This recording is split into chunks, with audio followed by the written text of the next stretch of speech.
alam niyo ba, may pupunta na mamaya ng padre. Sana si Padre Ignacio.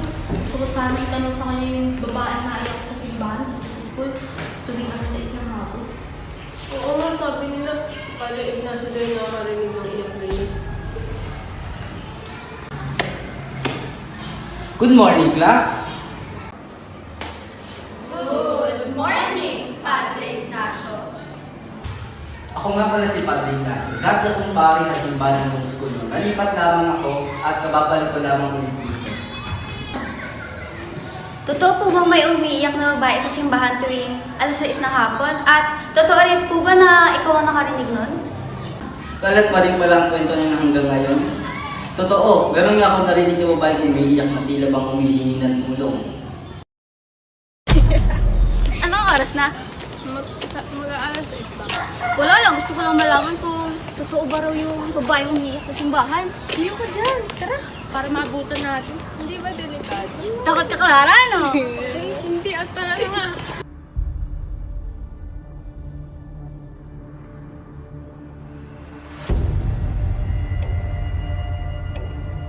Sana mauwi na lang tayo. Gutom pa naman ako. Tara na nga, baka pagsarado yung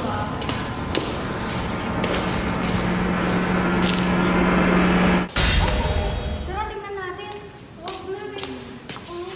What the heck?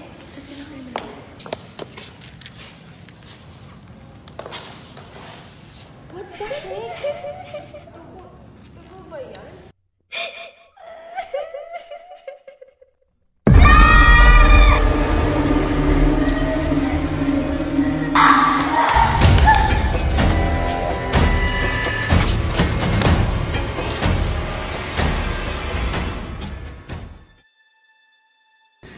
Totoo ba? Nakita ko.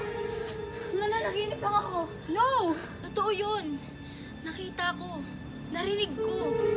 Babae, duguan. Pwede bang kalimutan na lang natin lahat ng to? Ayoko ma-involve sa paranormal things. Imposible. Ganito rin ba yung naranasan ni Padre Ignacio? Tanungin kaya natin siya tungkol dito. Tama na. Huwag na natin ito pag-usapan. Magpahinga na tayo at bukas na lang natin kausapan si Padre.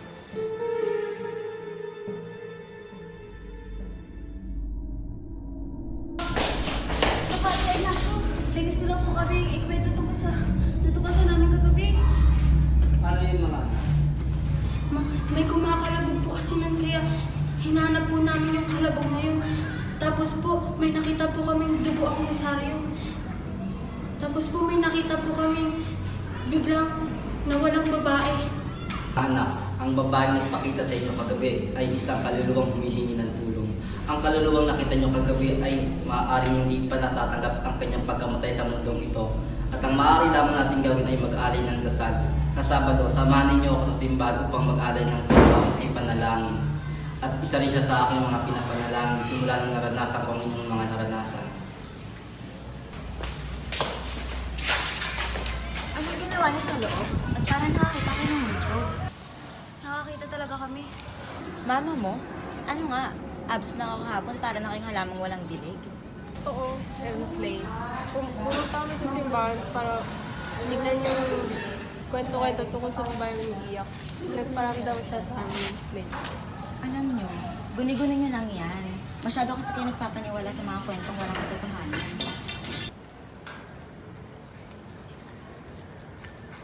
Hindi na makakapunta si Father Ignacio. May misa siya sa kabilang bayan. Tara, tayo na lang mag-alay ng dasal. Tara!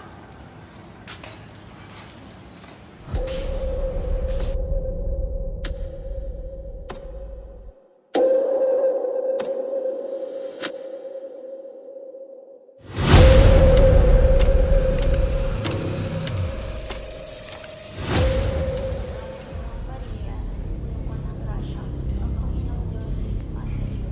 Bukod ka pinagpala sa babaeng lahat at pinagpala.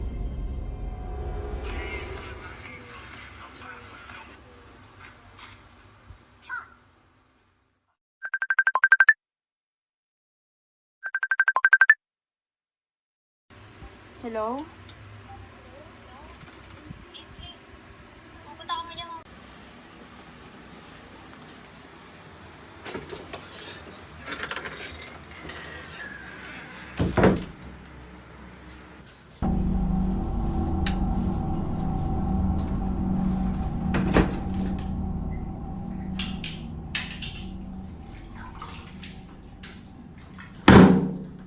May tao ba dyan? Rio, ikaw ba yan?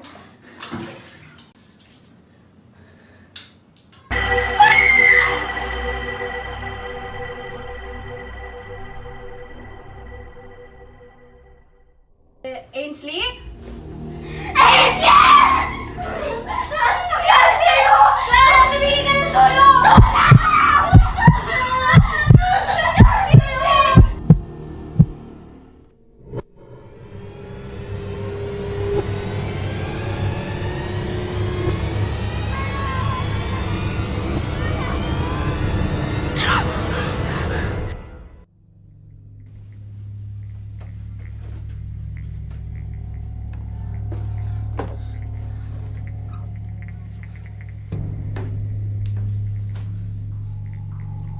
Oh, anong nangyari na? Mami, nangunguna ko kagabi. Tungkol saan? Ma, may napanaginipan akong babae, ma. Nanghihingi ng tulong. Rosa ata ang pangalan. Parang nakita ko rin si Papa. Hindi ako sigurado.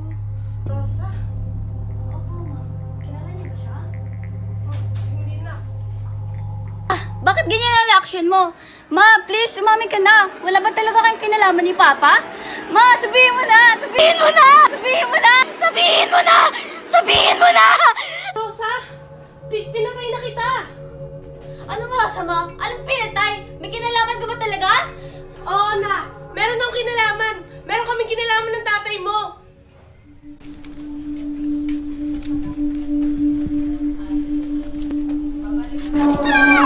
Bitawan mo ako! Ano? Wala! Wala! Tulungan niyo ako!